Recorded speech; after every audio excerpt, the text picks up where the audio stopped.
Assalamualaikum warahmatullahi wabarakatuh. Perkenalkan, nama saya Fatih Ahnan Muzain dengan NIM 2288240035 dari Program Studi Pendidikan Sejarah. Pada kesempatan ini, saya akan mempresentasikan tugas UAS mata kuliah Filsafat Sejarah yang berjudul Mengganti Kacamata Sejarah Membaca Peristiwa G30S 1965 melalui 5 pendekatan filsafat sejarah. Matkul ini sendiri diampu oleh Bapak Muhammad Anggi Fariski Prasadana SPD MA. Jadi bayangkan, ada 5 orang sejarawan yang berdiri di ruangan yang sama. Mereka membaca dokumen tentang satu peristiwa yang sama, yaitu G30S 1965. Namun, setelah selesai membaca, kelima orang tersebut menghasilkan penjelasan yang berbeda. Pertanyaannya, apakah itu berarti 4 diantaranya pasti salah? Belum tentu. Dalam filsafat sejarah, perbedaan tersebut dapat muncul bukan karena fakta sejarah berubah, melainkan karena setiap pendekatan mengajukan pertanyaan yang berbeda terhadap fakta yang sama.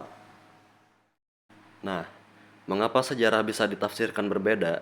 Sebelum membahas 5 pendekatan tersebut, saya ingin mengajukan satu pertanyaan sederhana.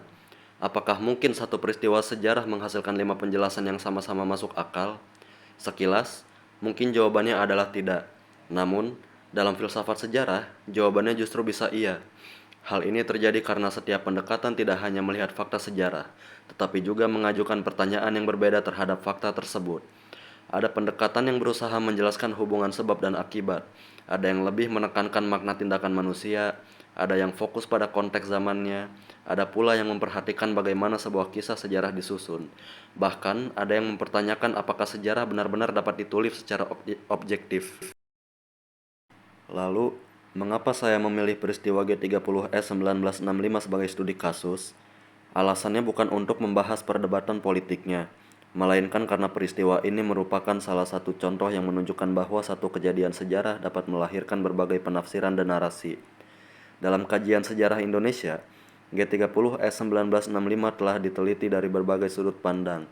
Ada penelitian yang lebih menekankan hubungan sebab akibat, ada yang mencoba memahami konteks sosial dan politik saat itu, ada pula yang mengkaji bagaimana narasi mengenai G30S berubah dari masa ke masa.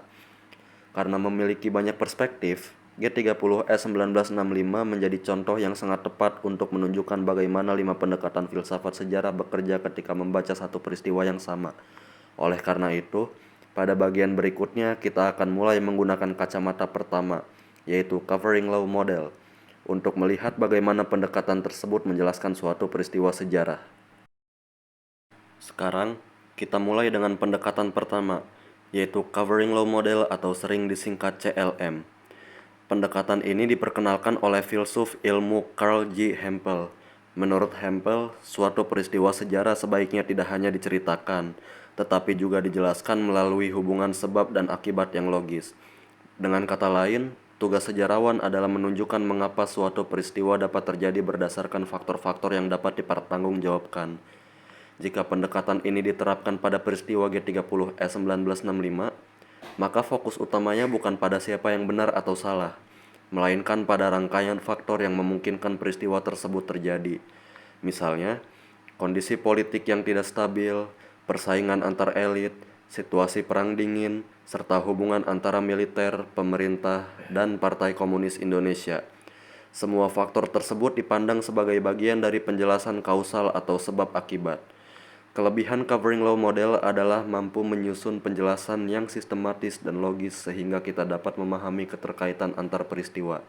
Namun, pendekatan ini juga memiliki keterbatasan karena belum tentu mampu menjelaskan makna, pengalaman, atau motivasi individu yang terlibat dalam sejarah. Oleh karena itu, muncul pendekatan berikutnya yang lebih menekankan proses memahami makna tindakan manusia, yaitu hermeneutika.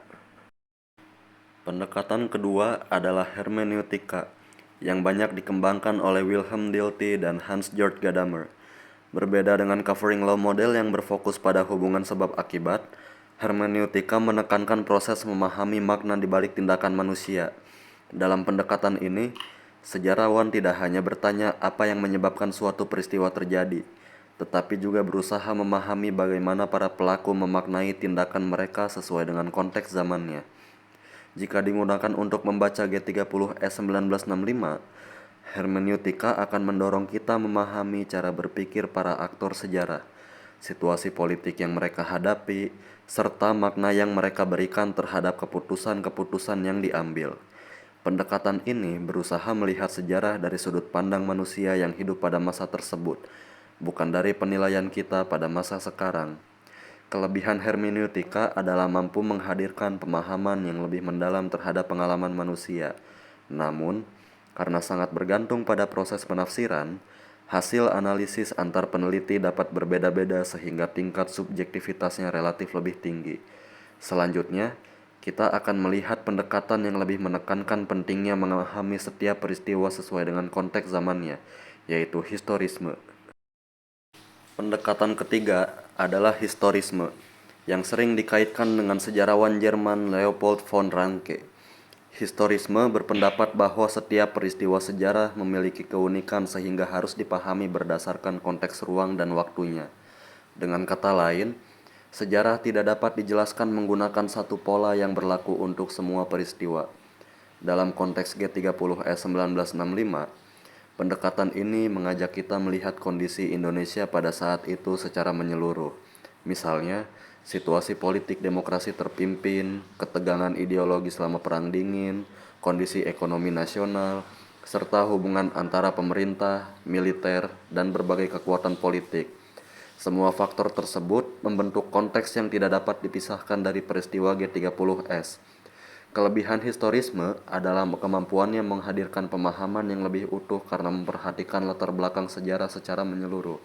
Namun, pendekatannya ini juga memiliki keterbatasan karena seringkali lebih menekankan keunikan setiap peristiwa sehingga menjadi sulit untuk menarik generalisasi atau pola yang lebih luas.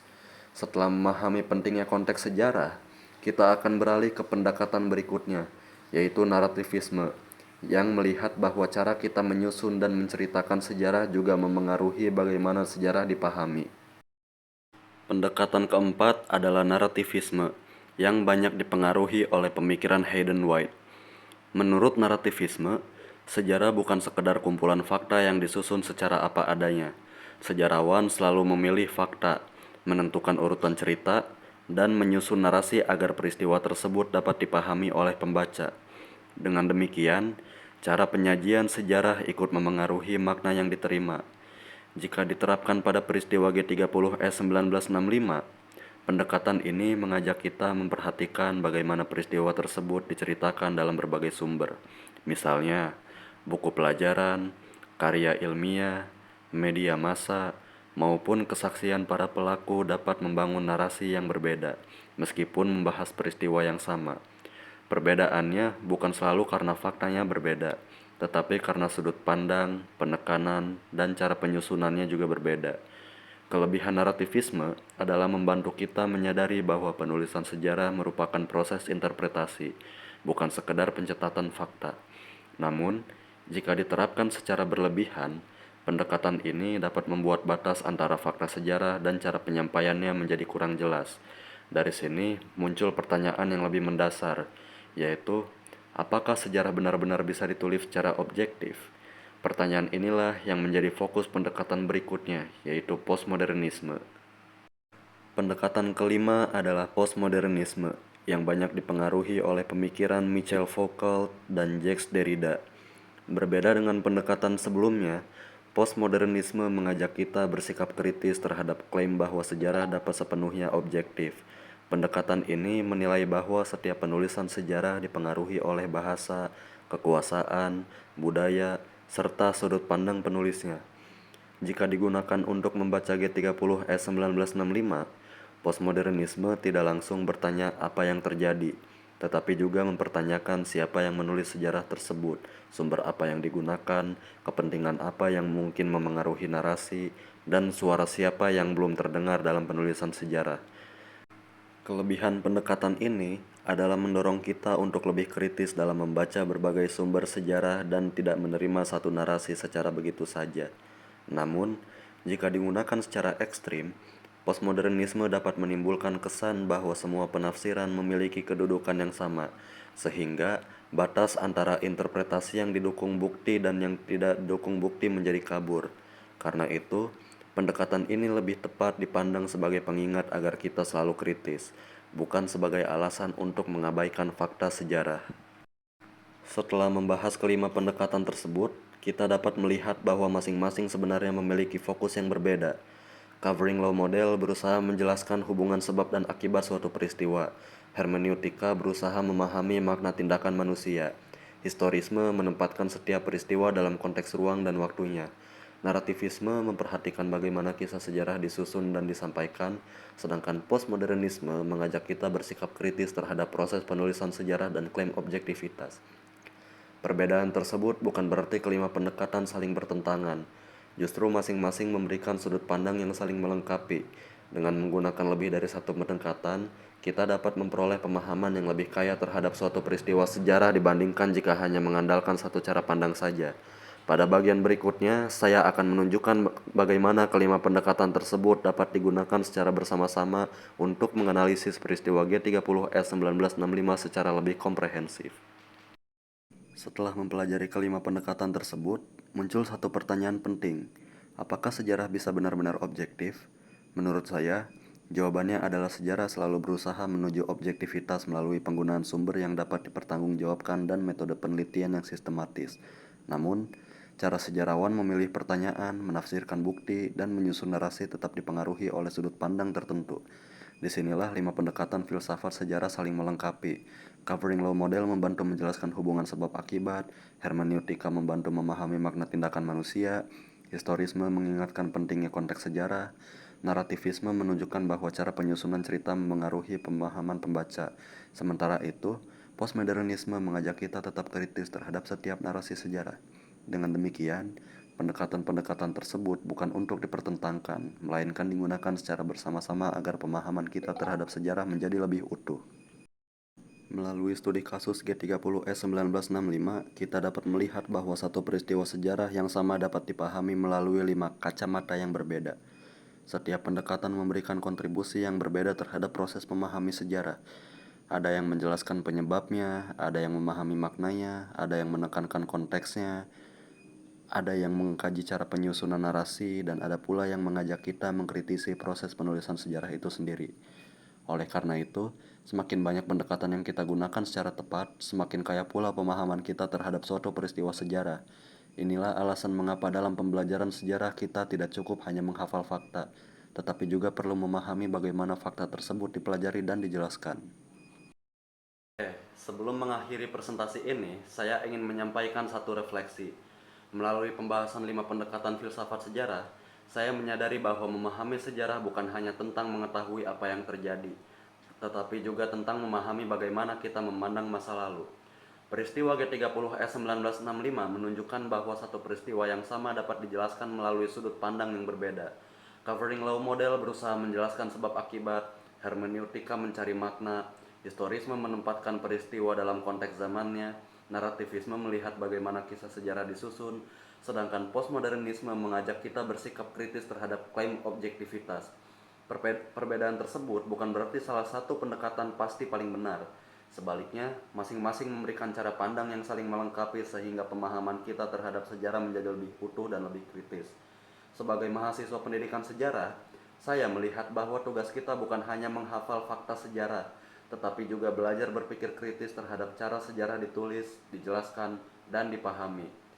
Terima kasih atas perhatian Bapak Muhammad Anggi Fariski Prasadana SPD MA, dosen filsafat sejarah saya yang saya hormati, dan teman-teman semuanya. Wassalamualaikum warahmatullahi wabarakatuh.